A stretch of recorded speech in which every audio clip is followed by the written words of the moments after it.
নমস্কার বন্ধুরা, চলে এলাম টেস্টি টিপস ফুড চ্যানেলে। তো আপনাদের সামনে আবার একটা রেসিপি নিয়ে।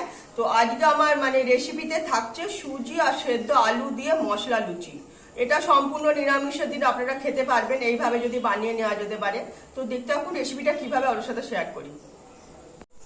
আমার পরিমাণ মতো আমি এই বাটিটার এক বাটির মতো সুজি নিয়েছি, আর সেই বুঝেই আমি একটা সেদ্ধ করা আলু নিয়েছি। তো এখানে পরিমাণ বাড়লে পরে আলুর পরিমাণটাও একটু বাড়বে। তো আমি প্রথমে এই গ্রেটারের সাহায্যে আলুটা একদম করে নেব, যাতে আলুটার কোনো ডলা ভাব না থাকে। তো এইভাবেই একদম আলুটাকে তৈরি করে রাখবো। তো আলুটা তো গ্রেটারের সাহায্যে গ্রেট করে নিয়েছি। এর মধ্যে পরিমাণ মতো আমি নুন দিয়ে দিলাম, অল্প একটু চিলি ফ্লেক্স দিলাম, অল্প একটু ধনেপাতা দিচ্ছি, আর পরিমাণ মতো আদা কুচানো রয়েছে তো সেটা দিলাম একদম অল্প করে। যেহেতু নিরামিষ খাবার তার জন্য আর দিচ্ছি একটু ভাজা মশলা। এর মধ্যে রয়েছে জিরে, শুকনো লঙ্কা, জিরে, ধনে, শুকনো লঙ্কা আর গোলমরিচ। তো এইটাই আমি আগে ভালো মতো আলুটার সঙ্গে মেখে রাখবো। তো কড়াইটা আমি গ্যাসে বসিয়ে দিয়েছি, অল্প করে আমি একটু রিফাইন তেল দিয়ে দিলাম।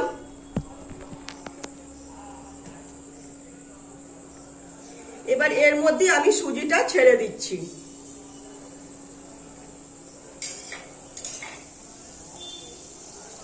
সুজিটা একটু নাড়াচাড়া করে নেব, যাতে সুজির কাঁচা গন্ধ থাকবে না। তো সেই বুঝে একটু নাড়াচাড়া করে নেব। তো সুজিটা নাড়াচাড়া করে নিয়েছি অল্প করে। এবার আমি এর মধ্যে পরিমাণ মতো জল ঢেলে দিলাম। জল দিয়েছি। তো এর মধ্যে আমি এবার নুন দিয়ে দেবো, সুজিটা বানাতে যেটুকু নুন লাগে সামান্য, তো সেইটাই ব্যালেন্স মতো নুন দিয়ে দিলাম।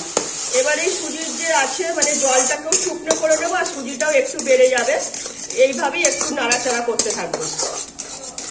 তো সুজিটা জল শুকনো হয়ে গেছে। এবার এর মধ্যে এই যে আমার যে আলুটা যে তৈরি করে রেখেছি, আলু সেদ্ধটাও এর মধ্যে মিশিয়ে দেবো।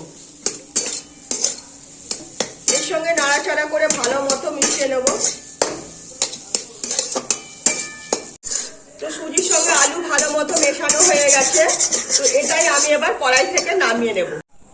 তো সুজি আর আলুর মিশ্রণকে নামিয়ে দিয়েছি, ঠান্ডা হতে দিয়েছি। তো এর মধ্যে আমি এই ছোট চামচটার 1 চামচের মতো 1-1.5 চামচ ময়দা দেব। আর কিন্তু দেব না, এইটি আমার হয়ে যাবে। এইটাই আমি এবার ভালো মতো, গরম আছে যেহেতু এখন সুজিটা, এর সঙ্গে ভালো মতো মেখে নেব ময়দাটাকে। যে 1 চামচ যে ময়দা দিলাম, তো সেটাই এর সঙ্গে মেখে নেব। আমার দানা সুজির দানাটা একটু বড় বলে তাই জন্য ময়দাটা লাগলো। আপনার যদি মিহি দানা সুজি হয় না, ময়দাটাও দিতে লাগবে না, এমনি আলু দিয়েই হয়ে যাবে। তো এটা ভালো মতো মেখে নিয়েছি। এবার এর মধ্যেই এই যে বাদ বাকি যে ধনে পাতা আর কিনা যে চিলি ফ্লেক্স আছে সেটাও দিয়ে দেব। আর একটু ভাজা মশলা ছড়িয়ে দেব, যেহেতু নিরামিষ খাবার। তো ভাজা মশলাটা দিলে খাবারটা খেতে বেশি ভালো লাগবে। তো সেটাই এবার এইটার সঙ্গে ভালো মতো মেখে নেব।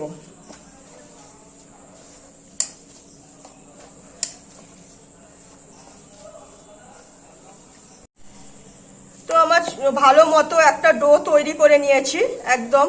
তো রেডি হয়ে গেছে। তো এটাই আমি এবার লুচির আকারে ছোট ছোট করে একটা গোলা তৈরি করে নেব। যে সাইজের লুচি হয়, যে যেমন সাইজের বানাবে, তো সেই সাইজেরই লুচির মতন করে আমি তৈরি করে নেব। এইভাবে সব কটাকেই তৈরি করে নেব। তো লেচিগুলো তো একদম গোল্লা পাকিয়ে নিয়েছি গোল গোল করে। এবার এইগুলোই এবার বেলে নেব। যেভাবে লুচি বেলা হয় হালকা করে বেলতে হবে, যেহেতু এখানে সুজি রয়েছে তো সেই বুঝেই বেলে নেব। তো একটা লেচি নিয়ে নিয়েছি, এবার আমি আলতো হাতে বেলে নেব। এটা কিন্তু খুব পাতলা করে বেললে হবে না, যেহেতু সুজির লুচি তো একটু মোটা রাখতেই হবে হালকা করে।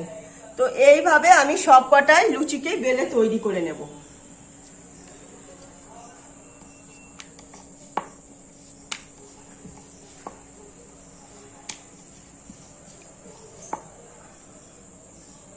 এইভাবেই সব কটা লুচি বেলে নেব, তারপরে ভাজবো।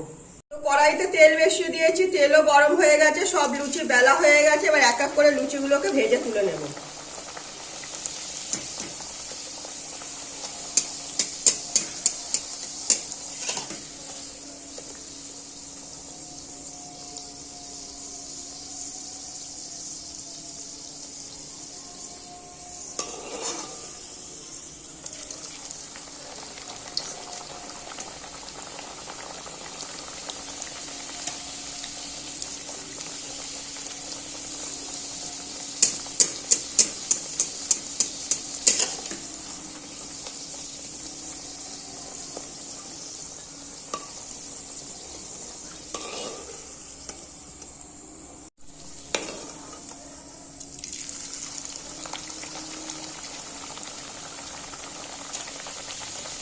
এইভাবে সব কটা লুচিকেই আমি ভেজে তুলে নেব। তো দেখলেন তৈরি হয়ে গেল সুজির মশলা লুচি, একদম আলু দিয়ে একটা লুচি, একদম মুখরোচক খাবার। তো নিরামিষের দিন এইভাবে খুব সহজেই আপনারা বানিয়ে নিতে পারেন।